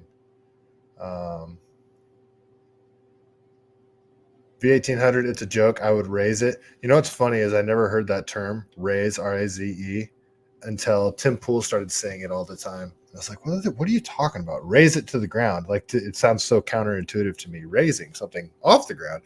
Yeah, so I'd never heard that phrase until he started saying it. And I believe that just, well, so I don't think you can, V1800. I don't think you can by California or like San Francisco building code laws and shit like that. I don't think you can completely tear it down and rebuild it from the ground up. You have to like keep it. You have to keep at least one wall or some shit like that. I don't know what their building codes are, but like in Saratoga, for example, you can't. You can only do remodels. You can't do like a tear it down to the ground, or there's like a huge price difference if you're doing like a complete tear it down to the ground and rebuild it. There's a huge price difference. If you can still call it a remodel if you leave one wall up in Saratoga. You have to leave like one wall and like part of a roof or some shit like that. It's all sorts of crazy, stupid laws. Danger, you should buy it and do the podcast out of it. With what money? $600,000, dude. That's insane. Like, I couldn't even afford if I wanted to just buy it and be like, I'm gonna live here. There's no way you could live there. The place should be condemned. You can't. They got a mosquito in here. You can't live there. What's a mortgage on $600,000? That's gonna be like $3,000. Yeah, you probably got to keep like a portion of the foundation or something. It looked like it had a basement.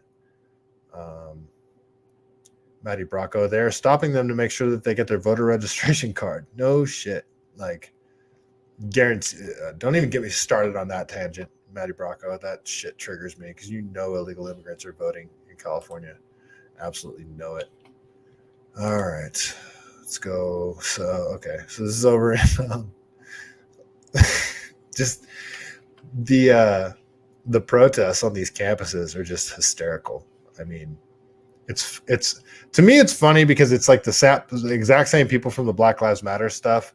And again, I'm kind of on their side when it comes to like sympathy with Palestine and all that shit. But I don't want Palestinians coming here. I'm not I'm not going to go out there and say like intifada and all that shit like that. I'm not.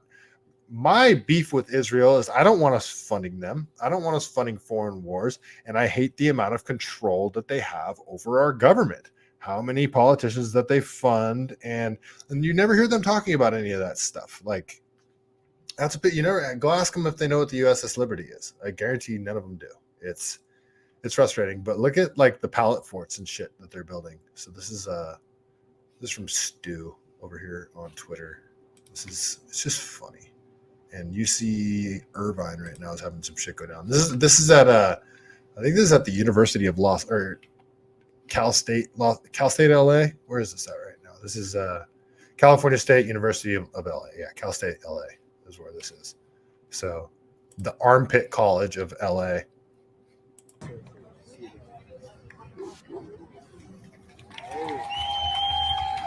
Welcome. They zip tied the pallets together. Like, what is this for anyway? They're pallets. Is this supposed to stop anyone? Like, it'd be super funny to walk by with just some flush cutters and just go and just snip every one of the zip ties. Just be like, hey, just be funny to do. But like, a lot of people don't even know this college exists. California State University of Los Angeles. LA has USC and UCLA.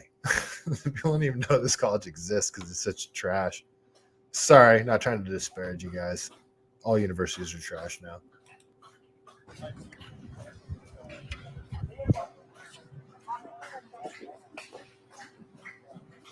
What are they doing?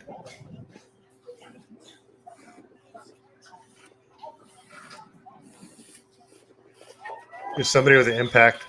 This is just hilarious.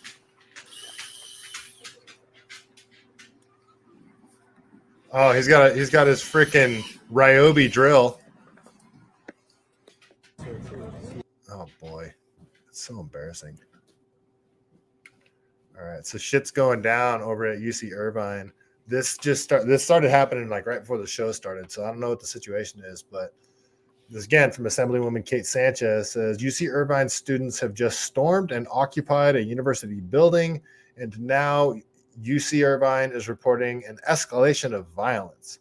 Who could have predicted this? It's not like this just happened at UCLA.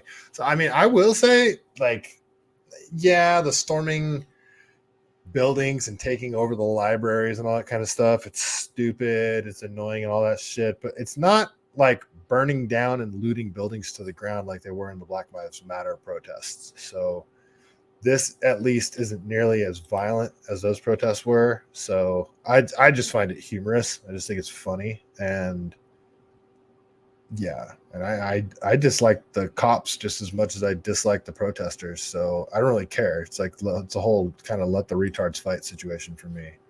But let's take a look. What are they doing with the pallet wall? Look, like, what is this supposed? Who is this supposed to stop?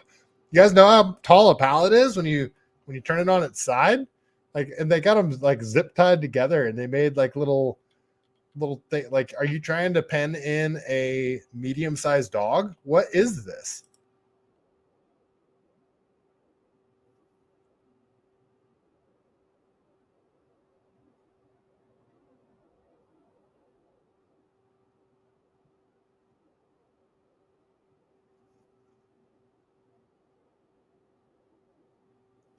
They take themselves way too seriously because, again, like this isn't like trying to disparage the whole Palestinian cause. That's not what I'm doing here. I actually completely, yeah, Israel's committing a genocide. Like, I'm not down with it. But you guys are LARPing. This is just like, they take themselves way too seriously. They're not. I don't know. This isn't some like deep struggle that they have. They act like they're having an actual conflict or war here. Just running around all silly like that. I don't know. It's just, yeah, whatever. Okay. Okay, how much time we got? Okay, not too bad. So another insane thing that San Francisco is doing, they are handing out beer. They're handing out alcohol. You guys hear about this one? Handing out alcohol to alcoholics, because, you know, that's how you stop, just like the fentanyl addicted people. Give them fentanyl needles and crack pipes and all that shit. That's what they call harm reduction. Well, somebody had the same genius idea, but for alcohol. So this is from Peachy Keenan over on X. We need an open and inpatient rehab center for people dying of alcoholism on the street. San Francisco, how about a bar? Oh, and we'll hire nurses to serve the drinks. Obviously sarcasm. So San Francisco is giving taxpayer-funded shots of vodka to homeless alcoholics in a $5 million program organizers claim improves participants' health. Program provides beer and vodka shots to homeless alcoholics, aims to curb excessive drinking among the homeless and prevent deaths. Despite criticisms about enabling addiction, Officials argue it saves money. Okay, let's read.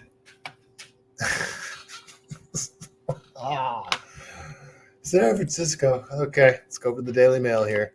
San Francisco is giving taxpayer-funded shots of vodka to homeless alcoholics with a $5 million. Okay, I already read the headline. The city of San Francisco is handing out bottles of beer, glasses of wine, and shots of vodka to homeless alcoholics and spending $5 million a year on the program. The alcoholic drinks are served by nurses as part of the city's managed alcohol program, which has been running for 4 years. This has been going on for 4 years, guys. I had no clue. The shit that we find out that they're doing. Oh, it's so good. As a way of taking care of vulnerable homeless people. The program is designed to curb the amount of alcohol homeless people drink. It still allows some, but in a more managed way, in hope of curbing their addiction in a controlled manner. Oh, these people. You got to love them. Nurses assess patients and typically serve them the equivalent of 1 to 2 drinks between 3 and 4 times a day. Handing out either 1.7 ounces of vodka or liquor, about a shot, 5 ounces of wine, 1 glass, or 12 ounces of beer, about 3/4 of a pint. Experts involved in the program say that it has actually helped to keep homeless alcoholics out of hospitals and jails and even from dying. Okay. All right. So then they show a bunch of people freaking strung out on the sidewalk. Oh, God. Is that okay, it's not the end of the article. Before the program was set up, those who drank alcohol to excess were among the city's highest users of emergency services. The program has doubled. Well, how about this? How about don't allow people to? Are they still arresting people for drunk in public? Like, that's what I want to know. Can you still get public intoxications? Like, are blue collar people still getting arrested for public intoxication? Because that would be kind of hilarious to be happening at the same time. The program has doubled in size since it began in 2020. While at first there were 10 beds available for those suffering from alcoholism, there is now 20 beds available on the premises of a disused hotel in the Tenderloin district. A hotel that could be remodeled, and then those rooms could actually generate revenue and taxpayer money for the city. Instead, they're taking taxpayer money and handing out alcohol and letting people get all wasted and sleep on beds. Okay, San Francisco.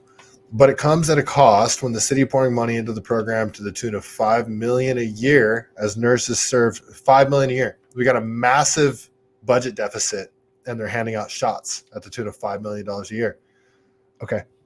But it comes at a cost as the city pouring money into the program to the tune of $5 million a year as nurses serve shots of vodka and beer several times a day based on patients' specific healthcare plans. Oh, they have healthcare plans. What? The absurdity of San Francisco cannot be overstated. It's the most ridiculous city in the world. The focus is not so much on ensuring those taking part of the program are completely sober, but improving their overall health drop by drop. Improving their health drop by drop. Oh, this is so great. While the program may be raising spirits among the homeless community, some residents appear to have learned of the city's efforts only recently and believe the taxpayer-funded programs to be money down the drain. Yeah, maybe. Adam Nathan, CEO of an AI company and chair of the Salvation Army San Francisco's advisory board, noted that drugs are not being handed out to drug addicts, and so questions why would alcohol be given to alcoholics? Well, it's because they can't, because drugs are still technically illegal. Guaranteed San Francisco would be handing out drugs if they could. They're already handing out the needles and they're already handing out the meth pipes. Guaranteed they would be handing out meth and fentanyl if they could. And I would argue that they kind of are. I would argue that this whole racket with the Hondos selling fentanyl and the cartel situation and our wide open borders, yeah, I guarantee you wheels are getting greased on the back end. So San Francisco may not be handing out the fentanyl, but they're handing out money. Homeless people get money at the end of every month. They're handing out the fentanyl needles. They're handing out the meth pipes, and they're allowing illegal immigrants from Honduras to openly sell drugs on the streets. Who's getting a kickback? they're essentially handing out drugs. They really are. So I would argue that no, it's not really quite the case. They would, if fentanyl was legal, they would absolutely be handing it out in the name of harm reduction. That's how ridiculous San Francisco is. Or maybe they're not ridiculous. Maybe they're just everyone's on the take. Maybe it's just a super corrupt thing going on, and the cartels really have control of San Francisco government. Who knows? The whole thing is very odd to me and just doesn't feel right. Providing free drugs to drug addicts doesn't solve their problems. It just stretches them. It just stretches them out. Where's the recovery in all of this? Nathan posted to X. The program's thinking is based around the harm reduction, which looks to cut negative health effects from alcohol and drug use rather than complete cessation from the vices. Homelessness and deaths from overdoses have plagued the city in years gone by, but critics argue such programs only allow addictions to continue. The Salvation Army, which pushes the complete abstinence of alcohol, has criticized the city for spending public funds on the initiative. Yeah, I 100% agree there. Everybody should quit drinking. Alcohol is poison. It's terrible for you. Quitting drinking was the best thing that I ever did for myself. Even San Francisco-owned mayor London Breed appears to be at odds with her own public health department, believing that the technique of harm reduction was not actually reducing the harm, but making things worse. Are we just going to manage people's addictions with our taxpayer dollar in perpetuity forever? It seems like that's basically what we are saying, said Tom Wolfe, who is in recovery for heroin addiction, to the San Francisco Chronicle. I think we should be spending that money on detox and recovery. Yeah, the homeless heroin addict is right. The homeless heroin addict is smarter than the city's administrators and politicians. But a professor at the UCSF School for Nursing, Shannon Smith Bernardine, who helped set up the program in San Francisco, explained how the aim is to stabilize the amount of alcohol being used by homeless people so they don't binge drink or stop drinking and start having seizures and then start figuring out what's next. You guys are idiots. Aside from pouring the pints, serving the shots, the program also allows those taking part to receive medication and therapy in a further drive to reduce the alcohol cravings. Nathan has brought the program on his social media feed earlier this week, posting details of what he discovered after walking into a former hotel where the scheme is operated. A scheme is exactly what it is. He was appalled by what he had seen. Yep. I'm no doctor or expert on the issue of drug policy, but I am a taxpayer. When did this managed alcohol program get approved? Where were public hearings? What is it hidden away in the old hotel? Who approved a $2 million budget for it? Nation asked on X. All great questions. While there have been some limited studies showing some promise, I have to point out a couple things that troubled me, Nathan continued. One, the Department of Public Health is spending $2 million a year, taxpayer dollars, to free alcohol to mostly homeless people struggling with alcoholism. It's set up so people in the program just walk in and grab a beer and then another one all day, he explained. So yeah, guarantee they're not limiting their consumption. They're just letting people get all drunk. Like guaranteed, just like the needle exchange programs, there ain't no needles getting exchanged at these programs. They're just handing out needles. Guaranteed, they're just handing out beers. What do? Do they give them a wristband? They punch their card every time they get a drink? Guaranteed, they're just handing this shit out. It's all set up so people in the program just walk in, grab a beer, and then another one all day, he explained. Public health officials have defended the program, stressing that Nathan's tweets only served to mislead the public and misrepresent the program.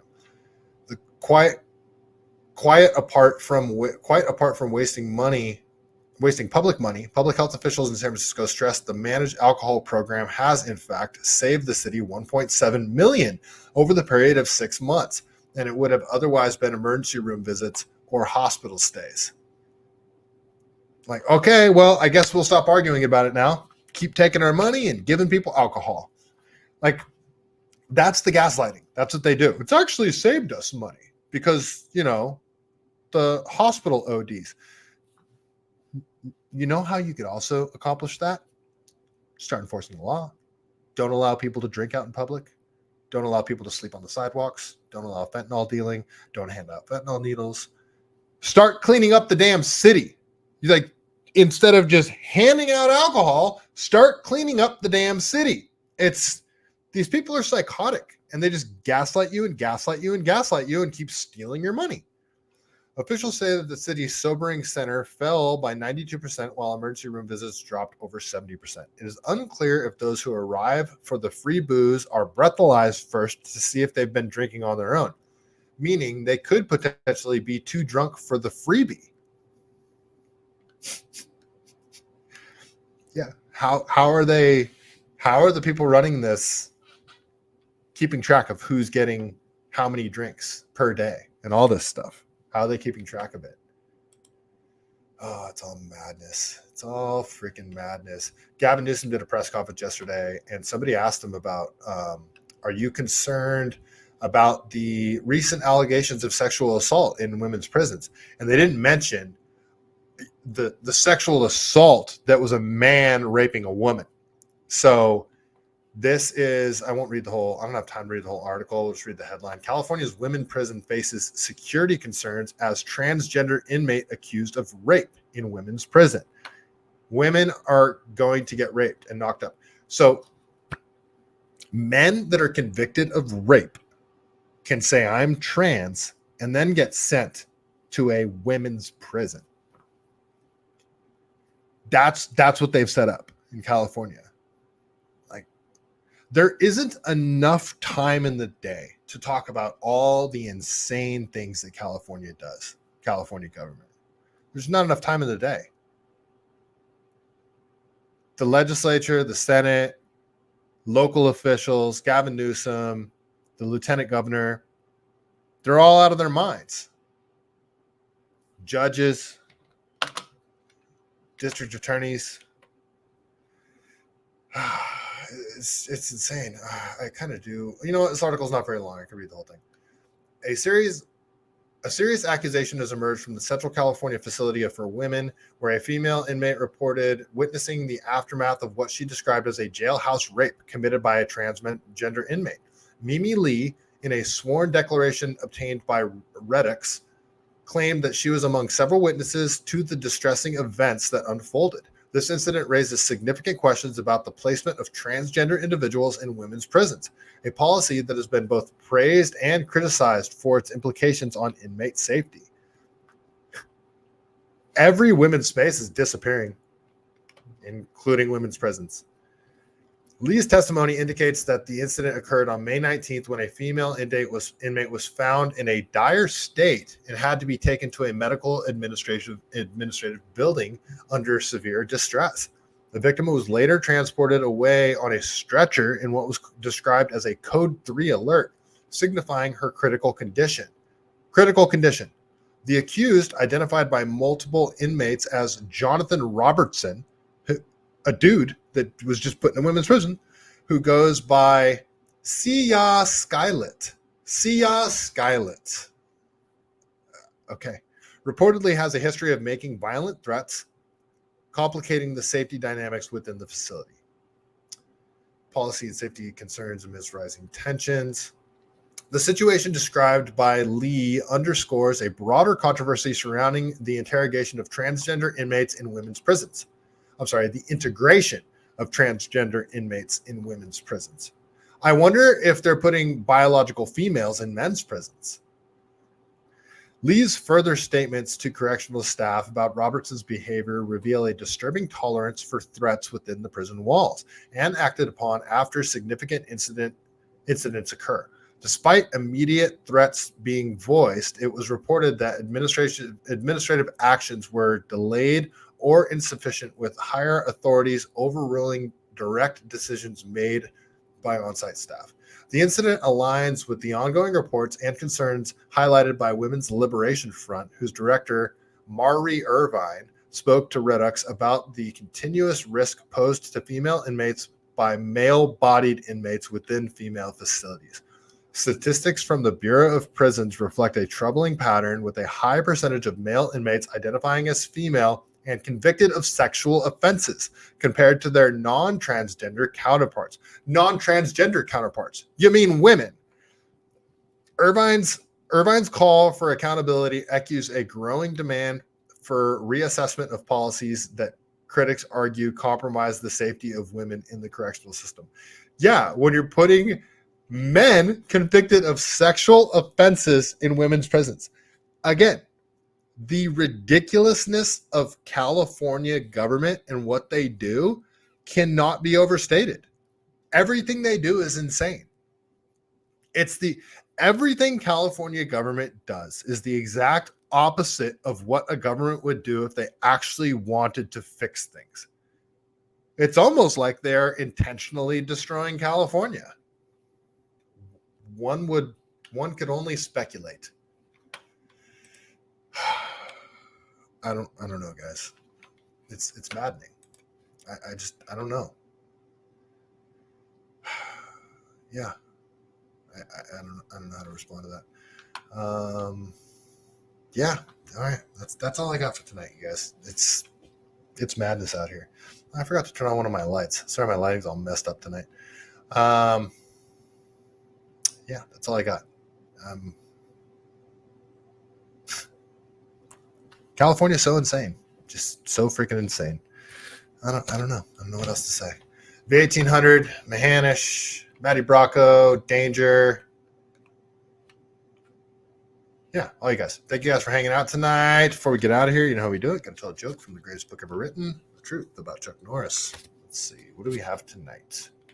Let's hope for a good one, shall we? All right.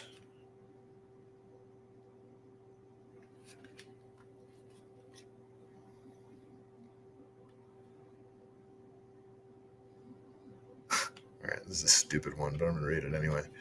All right, Chuck Norris joke of the evening. Chuck Norris began the Church of England in 1799, back then when his nickname was England. And on that note, stay CaliBased.